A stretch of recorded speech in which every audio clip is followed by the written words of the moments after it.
Oke, sekarang saya main lagi ya Mbak Weni ya. Jika Mbak Weni Mhm. itu ada di dalam luar ruangan, Mbak Weni mau masuk ke dalam ruangan. Di depan Mbak Weni itu ada Mhm. 2 daun pintu. Yang satu tulisannya dorong, yang satu tulisannya tarik. Mmm. Secara Ya. naluri, Mbak Weni memilih yang mana? Dorong apa tarik? Kalau saya biasanya lebih gampang dorong ya. Betul. Gitu. Kak, Kak, alasannya kenapa memilih itu? Memilih push alasannya apa? Mungkin ya segerakan aja ya, mungkin, oh sekalian jalan ke Hmm, depan gitu kan, betul, dorong ke depan. betul. Kalau tarik sepertinya kita mesti mundur. Betul, betul. Jadi benar sekali tuh Mbak Weni. Begitulah cara kita berbicara sama anak kalau misalnya terjadi konflik dengan mereka, gitu ya. Jadi kita mesti mendorong diri kita ada di posisi mereka, berpikir dengan cara mereka berpikir dan memahami cara mereka merasakan perasaan mereka. Jangan menarik mereka ada di posisi kita.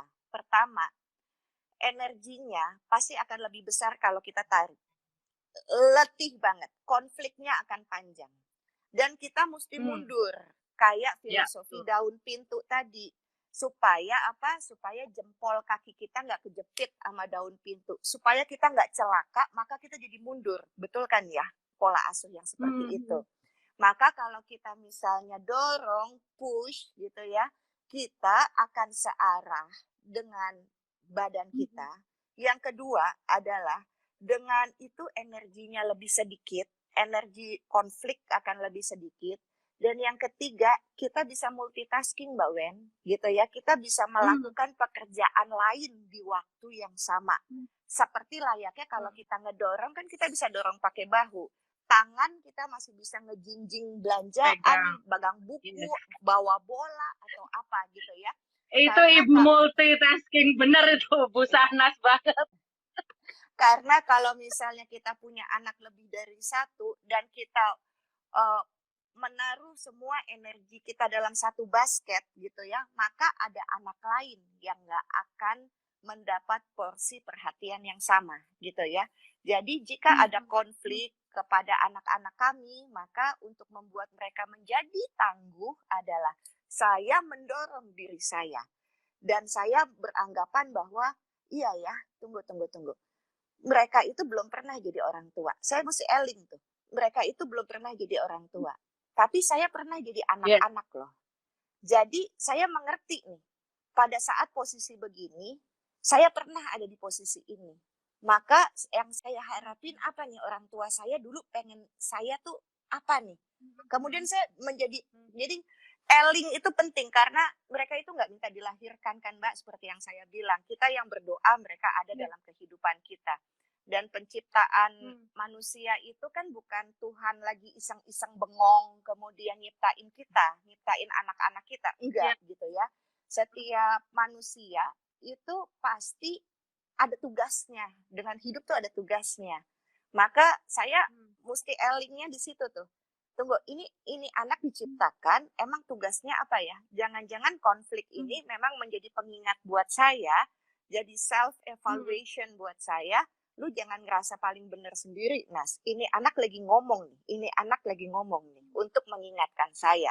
Jadi sebetulnya mempunyai anak itu seperti tukang kebun, tukang kebunnya juga akan belajar banyak bagaimana berkebun dengan baik, bukan gitu loh. Dan belajarnya dari Iya, iya, iya. tanaman-tanaman itu sendiri, begitu Mbak Weni. Mhm. Itu cara saya mengelola konflik yang terjadi kepada buah hati kami, kepada kami orang tuanya. Silakan Mbak Weni. Oke, terima kasih Bu Syahnas. Ini udah banyak banget nih yang komentar. Saya terperangah lagi habis kena filosofi tukang kebun, daun pintu, tangan besi bersarung bludru, apalagi ini. Wah ini mesti japri nih. Nah, oke. Oh ada komentar dari Bu Dewi Retno. Halo Mbak Syana, sosok Bunda tangguh. Oh, anak juga punya contoh langsung di depan mata. Betul, nih tangguh luar biasa ini. Tapi Bu Syahnas boleh nggak katanya harus jujur ya kalau live IG lumayan nih ngorek-ngorek aktris. Pernah nangis nggak sih gara-gara anak Bu Syahnas? Sering tentunya, bukannya pernah, sering. Sering Hmm, hmm, kalau ditanya apakah saya pernah merasa gagal? Sering gitu ya.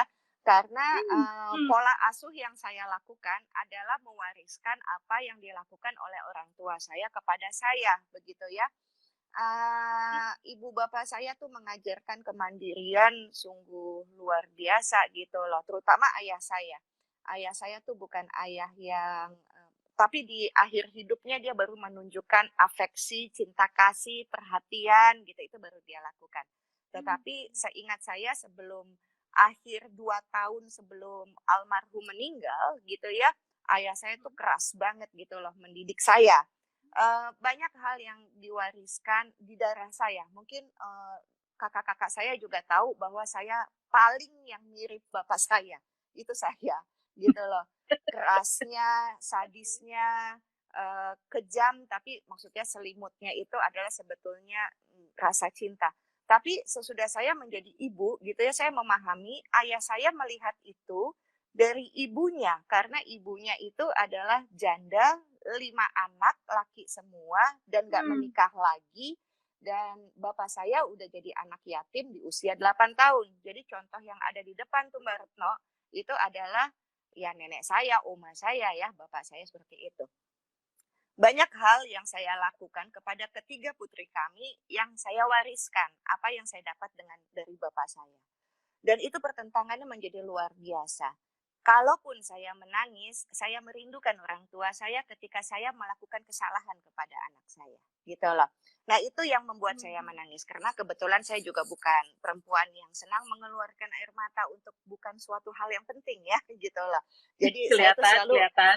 saya selalu irit-irit air mata saya untuk kejadian-kejadian yang paling penting dalam hidup saya. Nah, jadi salah satu kejadian yang penting adalah saya merasa gagal ketika saya merasa tidak dicintai oleh anak-anak. Itu ada tuh, dan itu saya menangis. Dan biasanya yang saya adukan adalah pertama kepada Gilang, karena seperti yang saya bilang, anak ini kan hadir bukan karena kerjasama hubungan seks antara laki dan perempuan ya, bukan hanya itu, akan Hmm, tetapi dalam pengasuhan ada porsi ayah juga yang mesti membantu dalam mengasuh karena itu bukan 100% tanggung jawab ibu gitu ya. Nah, jadi kalau sudah dalam situasi saya menangis seperti itu, saya akan bicara dengan Gilang, I need your help gitu loh. Karena saya rasa saya sudah melakukan kesalahan, jadi untuk membuat anak ini tidak punya luka batin terhadap apa yang saya lakukan, jadi saya butuh bantuan kamu untuk memperbaiki itu, begitu. hmm. Oke. Saya sampai terbengong-bengong nih bicara soal apa namanya tadi kerasnya apanya itu nurun dari orang atau mungkin kembali ke dibalik sekarang. Apakah pernah anak yang protes nih, Bu Syahnas, bubu gitu ya panggilannya bubu ini terlalu keras gitu sampai mereka menangis. Tapi kalau Pak bilang nggak keras ya, atau komplain tentang pola asuh gitu, pernah nggak nih, Bu Syahnas? Yang ditanya itu yang tadi barusan dijelaskan. Yang ditanya itu tadi, yang tadi terakhir Kalau pertanyaan Mbak Weni yang terakhir adalah ya, penjelasan panjang saya tadi sebelumnya, gitu sebelum pertanyaan itu. Jadi konflik itu terjadi ketika saya melakukan apa yang diwariskan oleh orang tua saya dan ternyata tidak ya, cocok ke anak, gitu ya. oke. Padahal saya berpikir saya seperti ini itu adalah hasil pola asuh ibu bapak saya yang membuat saya begitu tangguh, sangat Ya, mandiri, tidak bergantung sama orang lain, dan value yang baik itu mau saya kasih lagi ke anak-anak. Tetapi ternyata nggak cocok, begitu ya. Jadi ya. kalimat yang Mbak Weni Tapi nggak berani tanyakan, komplain maksud saya, Bu Syahnas. Tapi nggak berani komplain, iya aja atau terus wubu gitu, atau punya hak untuk itu atau tidak gitu. Kalau pola asuh dari yang Bubu terapkan. mereka Karena konflik, saya nanti maka akan ya. Sorry, silakan Bu Syahnas. mereka konflik. Makanya tadi yang saya bilang, saya sangat menyenangi jika terjadi konflik. Karena Ya, kalau betul, terjadi betul. konflik, maka saya bisa melakukan pemetaan. bagaimana cara berpikir mereka sudah berkembang kemana, perasaan Mhm. mereka sudah berkembang ke arah mana. Mereka Mhm. diberikan kebebasan yang luar biasa untuk Mhm. mereka boleh komplain sama saya atau sama Ya, Gilang. Mereka boleh ya. memprotes dan mereka boleh mengkritik kami. Tapi kritiknya dengan critical thinking. Beda ya Mbak Weni, Hmm. critical thinking sama Ya. tukang kritik itu kan beda ya. Kalau kalau tukang Oke. tukang kritik ya pokoknya asal dia berbeda aja sama orang tuanya. Tapi kalau critical thinking dia punya ide baru dan mereka tahu bagaimana mengerjakan ide itu. Artinya itu Mhm. anak sudah tumbuh menjadi anak yang kritis. Dia bisa Mhm. melihat sesuatu cara lain yang berbeda dengan Mhm. saya dan mereka tahu Oke. bagaimana mengerjakan supaya mission accomplished gitu. Nah, itu Yes. saya lebih senang kalau mereka itu Ya, ya. mengutarakan ekstrovert dan saya memang kebetulan mempunyai 3 anak, tiga-tiganya itu bebas merdeka untuk bicara sama orang Mhm. tuanya. Mhm. Dan itu Mhm. menjadi Mhm. sebuah keuntungan lah buat kami, alhamdulillah Mhm. dengan anak yang Ya. terus ngelawan begitu. Jadi saya juga tahu posisinya seperti apa. Kembali lagi ke pertanyaan yang sebelumnya yang Mbak Weni nanya, sering Iya, pernah iya. nangis apa enggak? Saya bilang saya sering nangis begitu ya. Karena ketika anak saya memperlihatkan blind spot yang saya tidak Mhm. lakukan, yang menurut mereka dengan cara berpikir kritis mereka, you Mhm. should do this, mom, gitu. Gak boleh begitu sama Mhm. anak. Harusnya begini, Mhm. begini, begini. Dan itu mereka melakukan itu sama saya. Kemudian di situ saya merindukan orang tuanya, orang tua saya yang sudah meninggal dua-duanya ya. Terus itu Mhm. biasanya Mhm. tuh, oh I wish harusnya aku bisa melakukan itu kepada kedua orang tuaku gitu ya. Sehingga hubungan saya dengan ayah saya, kan karena saya tuh sama banget sama bapak saya. Hubungan saya Mhm. sama ayah saya mungkin akan lebih lebih hangat karena saya berani seperti anak-anak saya begitu. Jadi Ya, ya. nangisnya saya adalah karena saya merindukan ayah saya dengan pola asuhnya yang sadis, tapi membuat saya memang menjadi tangguh seperti itu, Mbak Wen. Silakan, Mbak Wen. Ya. Baik, Bu Syahnas. Kenapa saya menggarisbawahi pertanyaan itu? Karena terkait dengan pola asuh, saya memang Mhm. fokus di konflik. Kadang-kadang orang tua itu memang menjauhi konflik gitu ya dengan Iya, anak. Asal iya. anak senang, asal. Nah, ini kan cerita baru bahwa saya makin senang kalau ada konflik. Saya makin senang kalau ada anak yang berani. Padahal kita tahu ya Bu Syahnas di eranya sekarang sudah berbeda di mana anak udah nggak bisa, "Shh, diem kamu," gitu ya. Nah ini apa yang diceritakan Bu Syahnas dan betul-betul saya garis bawahi tadi, bahkan mungkin saya tanya berulang-ulang, mungkin ini ikatan psikologi perkembangan Indonesia yang sudah begitu banyak tahu teorinya.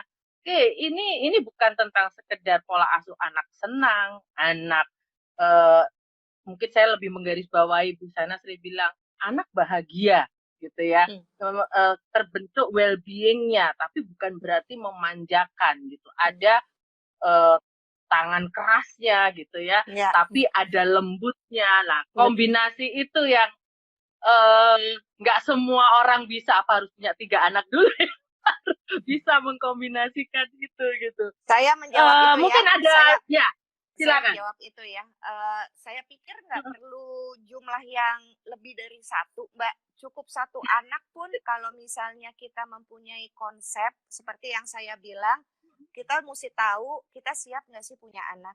Jangan hanya siap Hmm. menikah, pengen punya anak supaya dibilang kita manusia normal. Kan seperti itu. Nah, sekarang saya mau nanya lagi sama Mbak Weni. Mbak Wen, kalau bikin bangunan, yang pertama dibuat apanya dulu, Mbak Wen? Fondasi. Salah, Mbak Weni. Yang perlu dibuat adalah gambarnya dulu, blueprint-nya dulu, Ini cetak birunya oke. dulu. Itu penting, Mbak Weni. Gini, banyak sekali Heeh. persoalan dalam pola asuh bisa diselesaikan dengan data. Banyak sekali Ya. persoalan dalam konflik dengan anak bisa diselesaikan dengan data. Ya, oke. Ya. Big data, data yang besar adalah tuh bagaikan kita bikin gambar, kita bikin blueprint. Sebelum kita bikin fondasi, kita bikin gambar dulu. Kita tahu letak fondasinya, dalamnya, kemudian pakai tiang pancangnya yang seperti apa, ukuran beton, apa segala macam gitu ya. Nah, itu mesti ada gambaran yang jelas. Sebelum kita punya anak, kita mesti punya gambar itu, Mbak Wen. Bahkan kita sebelum bikin ya, Bu. fondasi. Sebelum. Ketika kita menikah ya, ketika kita menikah, kita tahu bahwa pasangan kita mendapatkan pola asuh seperti apa dari orang tuanya, maka mulai saat itu kita mesti mempunyai gambar. Kalau kita tidak memiliki data itu bagaikan kita sebagai orang tua berjalan dengan mata tertutup, kuping tersumbat, kemudian kita suruh nyebrang di jalan raya yang mobilnya kenceng banget. Itu bisa ketabrak, mati, sia-sia kalau kita nggak punya data kayak begitu, gitu loh. Jadi kita mesti punya itu, Mbak. Dan nggak bisa tukar tambah ya, Bu Syahnas. Benar, nggak bisa diulang, betul, nggak bisa diputar lagi waktunya. Iya. Nah, jadi hal seperti itu tuh penting sekali. Jumlah anak satu, jika kita mempunyai cetak biru, blueprint, gambar yang jelas, data yang baik, maka kita tuh berjalan dengan mata yang sangat terang benderang, telinga yang terbuka, dan kita yakin melakukan pola asuh itu, Mbak. Begitu loh. Nah, hal-hal seperti itu tuh yang saya tuh belajar dari Ibu Bude Ice, saya bilangnya. Itu adalah psikolog yang juga sering ngobrol gitu ya sama saya. Saya bilang, Bude, ternyata orang tuh emang mesti pakai data ya kalau ngasuh anak. Iya gitu loh. Karena di situ membuat kita tuh jadi enggak. Orang pintar itu bicara by data, Mbak. Tapi kalau misalnya udah halusinasi, katanya begini aja, soalnya katanya datanya mana? Begitu loh. Kenapa dia melakukan begitu? Datanya mana? Kalau nggak ada datanya, artinya nggak valid dong pola asuhnya yang seperti itu, begitu ya. Nah, hal-hal seperti itu bisa dilakukan walaupun hanya memiliki satu buah hati, gitu, Mbak. Iya. Oke, berarti ini kebetulan saya punya satu aja nih, cukup, gitu ya. Karena catcher set mahal, Bu Syahnas, ya kan? Oke. Baik, tadi Bu Syahnas sudah menyampaikan terkait dengan merah kuning hijau, tukang kebun, daun pintu, bahwa mengasuh itu bukan berarti punya banyak anak jadi punya pengalaman, tetapi semua tergantung gambarnya. Kita bisa memotret itu sejak dini gitu ya, bukan pada saat makanya saya salah tadi jawab fondasi. Bu Syahnas, nggak terasa udah 48 menit nih kita, padahal saya masih mau bertanya satu poin penting. Nah, terkait dengan masa sekarang anak di mana kemandiriannya berkurang, kita tahu betul anak Bu Syahnas mandiri 15 tahun, kalau nggak salah udah berani ke Kanada sendiri gitu ya. Bagaimana menyiapkan, mungkin lebih kepada tips dari Bu Syahna, menyiapkan mental mereka untuk, karena sekarang ini sedikit-sedikit anak kan, apa mah? Apa ya? Tolong! Tanya dulu, bukan melakukan dulu. Ini penting buat kita semua, Bu Syahna. Saya pernah baca buku yang sangat bagus sekali untuk anak usia dini, namanya Executive Function. Seorang psikolog pasti tahu itu ya. Di otak manusia ada yang disebut dengan executive function, yaitu kemampuan otak untuk melakukan eksekusi, melakukan keputusan, melakukan tindakan ini. Itu dimulai memang dari usia dini, usia mereka yang sangat muda sekali, dididik betul untuk urusan itu. Seperti layaknya saya bertanya ke anak-anak, hari ini mau makan apa, Kak? Adik mau makan apa? Bontot mau makan apa, Nak? Bilang gitu. Terus kalau misalnya mereka menjawab, terserah. Nggak ada menu, terserah. Putuskan. Mau makan apa? Gitu ya. Kemudian saya juga tidak pernah menghabiskan makanan lebih di piring nasi mereka, agar mereka bertanggung jawab dengan makanan pilihannya sendiri, dengan porsi yang diambil sendiri. Begitu. Kemudian saya juga termasuk yang kejam, jika pekerjaan rumah ketinggalan, pekerjaan rumah ketinggalan ketika sekolahnya belum online, belum ada pandemi. Saya tidak akan ngirimin PR itu ke sekolah biar dia mendapatkan konsekuensi dari gurunya sehingga dia belajar untuk bisa bangun lebih pagi supaya nggak kesiangan dan gedebrak-gedebruk dan Ya. akhirnya banyak yang ketinggalan, atau menyiapkan semuanya dari malam, ya. Nah, itu kebiasaan-kebiasaan dari kecil itu yang saya terapkan ke mereka. Sehingga itu yang disebut cerdas literasi, Mbak Wen. Cerdas Iya, iya. literasi itu bukan belajar membaca ya, tetapi dia paham dengan apa yang dia baca, dia terapkan dalam kehidupannya. Numerasi itu bukan jago matematika. Bukan artinya Mhm. dia dapat nilai bagus terus matematikanya. Enggak. Tapi dia tahu nggak setiap langkah perhitungannya bagaimana nih. Bad side, good side-nya bagaimana. Dan dia akan belajar sendiri. Kemandirian itu akan tumbuh tanpa bolak-balik nanya. Dipaksa. Karena dipaksa situasi seperti itu. Contohnya misalnya si Pru misalnya gitu ya. Kamu yakin kamu mau melakukan ini? Iya, bilang gitu ya. Terus udah gitu saya biarkan. Ketika dia ngerasa itu adalah tidak tepat, kemudian dia datang nangis-nangis sama saya dengarkan, Mhm. saya sebagai leader, saya memberikan caranya. Kalau ternyata dia datang kedua kali dia masih nangis kepada saya untuk topik yang sama, saya dengarkan, kemudian saya menjawabnya begini. Udah, Bubu mau jalan dulu soalnya mau kerja. Gitu. Saya tidak mengulanginya lagi untuk kedua kali. Karena dia udah tahu apa yang Oke. mesti dia lakukan. Jadi dia tidak bergantung Hmm. lagi gitu ya. Nah, hal-hal seperti itu yang terbiasa bisa karena biasa kan ya gitu loh. Jadi pada usia 15 tahun pun dia jadi mandiri untuk berani tinggal di merantau di negeri orang gitu dan dia buktikan selama sekarang udah masuk tahun kelima ya dia ada di tempat itu dan dia buktikan kepada kami bahwa pola asuh dengan cara seperti itu ternyata cocok buat anak-anak bisa tangguh dan mandiri. Nah, sama satu lagi mungkin Mbak Wen kan nggak selalu Ya. filosofi yang saya terakhir mungkin yang saya kasih tuh kayak filosofi pompa ya, pompa air gitu loh. Mbak Weni, menurut Mbak Weni tuh bayar bayar listrik tuh tenaganya ya lebih murah yang mana? Pompa sedot, air tanah dimasukin ke toran, ke reservoir, atau yang kedua pompa dorong dari atas, dari toran masuk ke lantai-lantai bawah. Menurut Mbak Weni, bayar listriknya murahan yang mana sayang? Oh, yang dorong ya? Pasti yang Ya. dorong karena kita pakai gaya gravitasi. Maka Mhm. begitulah pola asuh yang saya lakukan juga kepada anak-anak saya. Udah dikasih nih jalannya, ngasih tahu protapnya gimana, juklaknya udah dikasih tahu. Ternyata end result hasilnya tidak sesuai dengan saya. Apa yang saya lakukan, maka saya seperti filosofi pompa, step down, dorong, saya turun ke bawah gitu loh. Apa yang saya turunkan? Pertama, ekspektasi saya kepada dia. Yang kedua adalah ego saya kepada dia.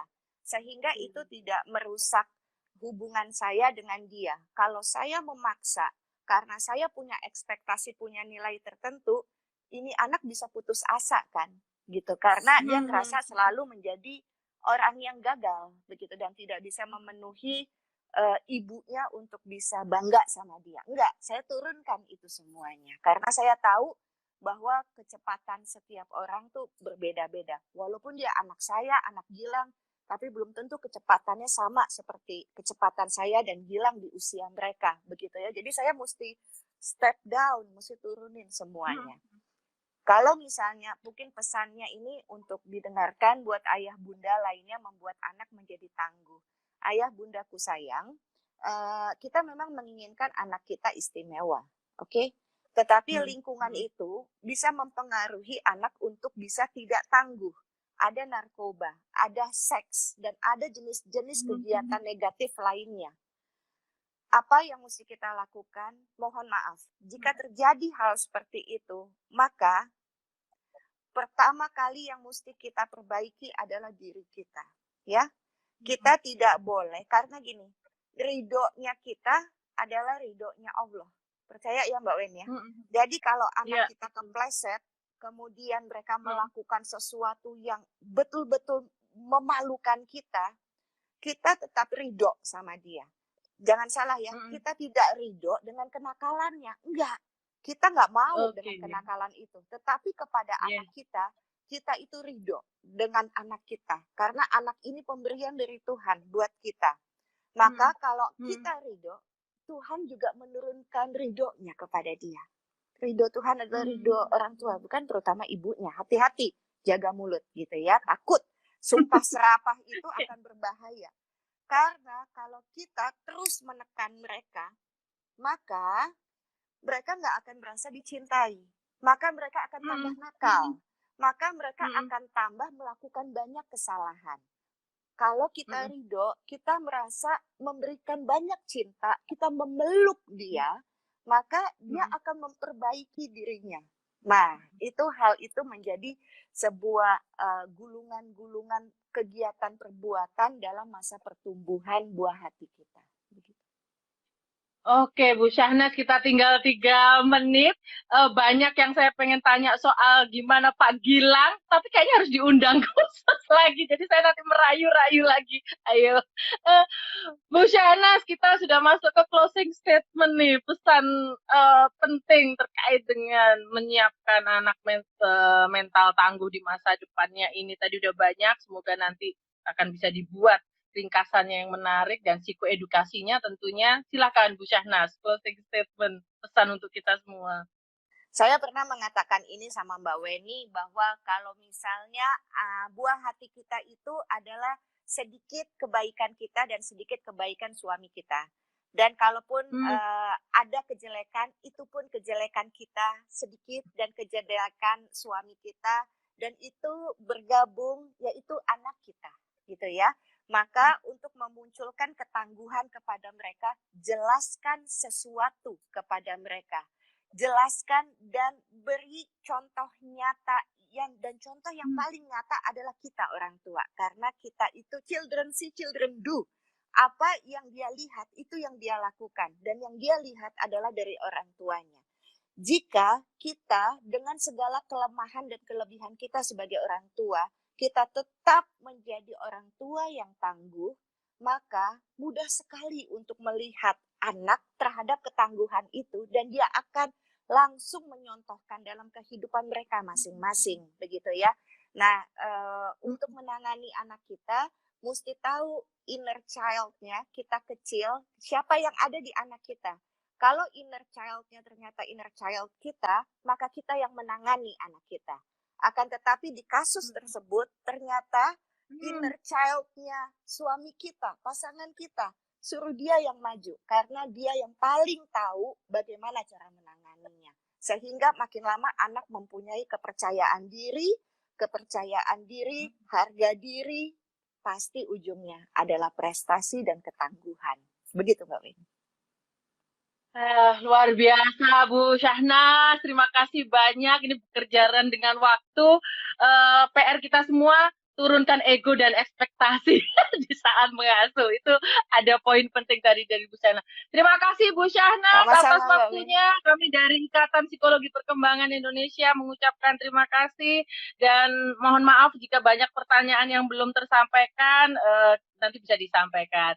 Baik, ada dari Ketua Ikatan Psikologi Perkembangan Indonesia juga menyampaikan terima kasih Bu Syahnas berkenan hadir. Sampai ketemu lagi minggu depan di acara Ominsa Bu Syahnas. Dah, assalamualaikum warahmatullahi wabarakatuh. Sampai jumpa. Waalaikumsalam. Sampai jumpa.